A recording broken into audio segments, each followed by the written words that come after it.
What's the biggest mistake corporates make when they start seeking sponsorships and partnerships? I think it goes back to that issue of not asking why.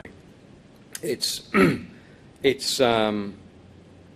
easy to say in a marketing plan, okay, we've got advertising, we've got product promotions, the P's, all that kind of stuff. We've got pricing, we've got place, we've got promotions, all that sort of stuff.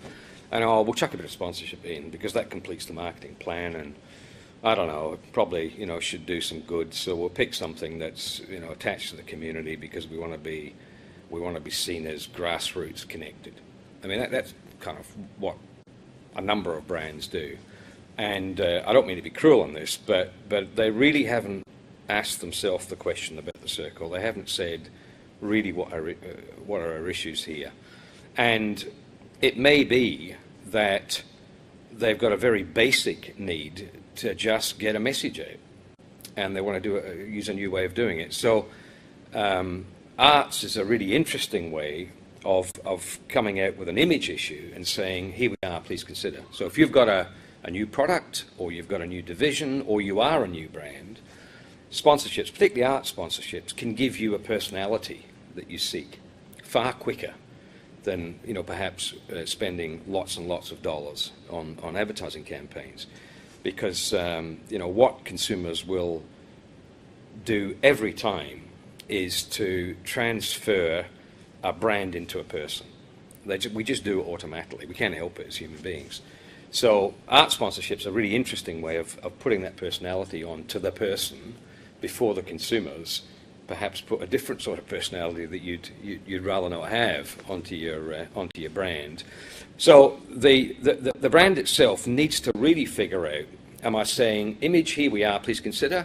Am I saying product, this is better and why? And I'm using sponsorship to demonstrate that. Behaviourally, it's very interesting for brands that don't have direct customer contact, fast-moving consumer goods. How does a can of baked beans behave? Well, I don't know. Well, art sponsorship's a really interesting way of demonstrating that. And the most powerful one, I think, is the beliefs quadrant. Okay, after everything you've said, after everything you've showed me, when I've bought the product and seen how you behave, what do you believe in? What do I think this brand believes in? What do I think you'll do in the future if things come up? That's a very difficult, I think the most difficult aspect of brand personality to deliver. And I think arts sponsorships particularly have got a unique ability to demonstrate that. Brands have got real difficulty in connecting with consumers. There's a couple of reasons for this. One is the complexity of communications, in that we are being inundated by a multitude of mediums daily, and it's just physically impossible to process messages. So as a complexity difficulty, that's the first thing. Secondly, it's very difficult for brands to get any meaningful contact with consumers because, frankly, cynicism's so high and trust is pretty low. So inundation, trust low, cynicism high, extraordinarily difficult to connect with consumers by brands. So they're frantically trying other ways. And one of the ways to connect is to connect with you about something with which you do have passion. And that can be sport, it can be arts, it can be performance, but basically it's something that you are passionate about, that the brand can attach itself to, and instead of pushing out a message that it wants you to believe, it can suggest that the consumer and the brand both get involved in something else about which they're both passionate. So it's a connection device primarily, and then once you connect, it can do all sorts of things.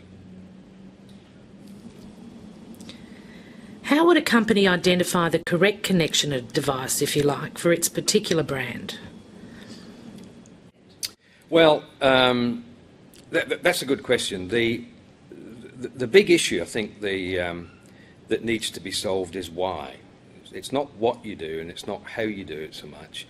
The fundamental question for a brand is, why are you doing this? What is it that you're trying to address, correct, improve, and unless you get that question really clear, then it's very easy for brands to meander off and just attach themselves to something because they think it's a good idea. So why is a critical first question. The second thing is that the brand, in answering that call or pondering the question why, needs to understand fundamentally what its core purpose is. And it should not only look for something where it can share a passion with consumers, but it should look for something that plays to the strength of the core beliefs of the brand.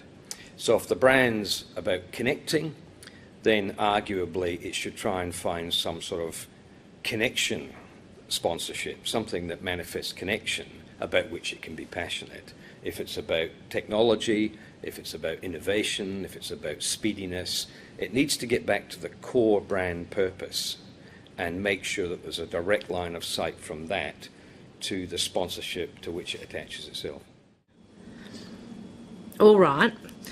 If I'm an arts organisation or an arts product looking for a sponsor, how do I go about identifying brand characteristics for a potential sponsor? Do they publish them? How do I find out? Well, you have to be a bit cunning about this. And if I can just draw you a little mental map, if you can imagine a circle with 4 quadrants in it, where the brand's at the heart of the circle, and the 4 quadrants, going clockwise from 12 o'clock, might be image considerations, they might be physical product considerations, there might be behavioural considerations, and there might be belief ones. And that, to me, from paddling around in this territory for a few hundred years, just about summarises the 4 major issues that brands have. Image, what you say about yourself. Product, what you do or make. Behaviourally, how you do what it is that you do. And beliefs, what's the spirit, the essence of the brand. And most of the issues faced by brands will end up in one or more of those quadrants. And the trick is that organisations need to think like a marketer. And they're not... marketers are the ones generally with a budget, so it's okay to talk to chairmen and CEOs and the rest of the stuff about altruistic connections, but I would strongly advise that arts organisations need to think like a marketer and go in and talk to the brand and ascertain where in those quadrants the issues of that brand are, and then come up with a cracker of an idea. How does what you do connect with the issues that that brand's got? And what's the creative spark? What's the idea about which consumers and the brand can be passionate that will help solve those issues? That's what you've got to do. You've got to think like the brand and come up with ideas that will solve issues that the brand may even not know itself it's got.